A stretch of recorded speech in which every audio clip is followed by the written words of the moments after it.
My advice to us as I drop this microphone is that we elevate our consciousness to a level where we accept our imperfections. We accept our struggle. We agree that we are not where we should be.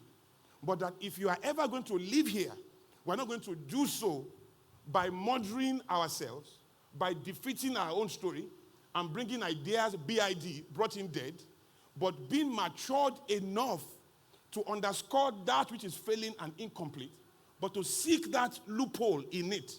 That loophole is the imperfection that tomorrow's people must build solution blueprints around on. You see this phone? This phone looks like it's a perfect phone. This phone is existing in a state of existence that you see this phone.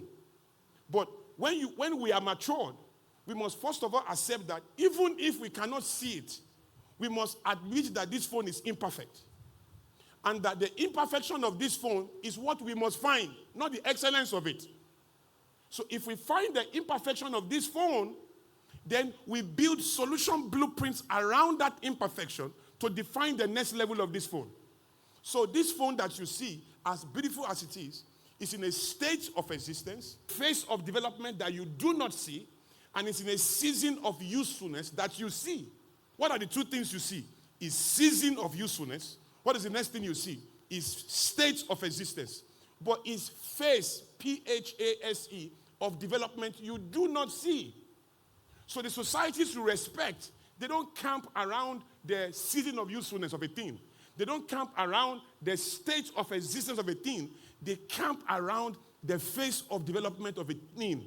And when you do that, you are camping around the loopholes, the problems, the imperfections. And then you are building solution blueprints around that to define the next level of that thing. That is why everything in life will experience an upgrade, because that upgrade is always built from that which is imperfect. Even in judging yourself, you cannot focus on everything wrong and forget the few things you are doing right.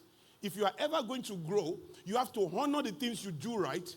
You don't take your eyes off the things you do wrong, but you don't look at the things you do wrong as the definition of who you are. You look at the things you do wrong as the chance for your entire being to experience newness. And as you walk around this thing that you do not do well, is how your entire destiny will find newness and a better version of yourself. Pick one or two things. Don't write down big words.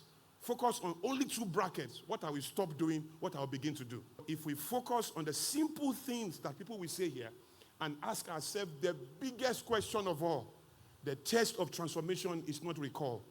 The test of transformation is the capacity to create change. When you are really creating change, it's not the ability to reproduce something in your brain. It's to build something with your hands. With that kind of thinking, we can change a lot.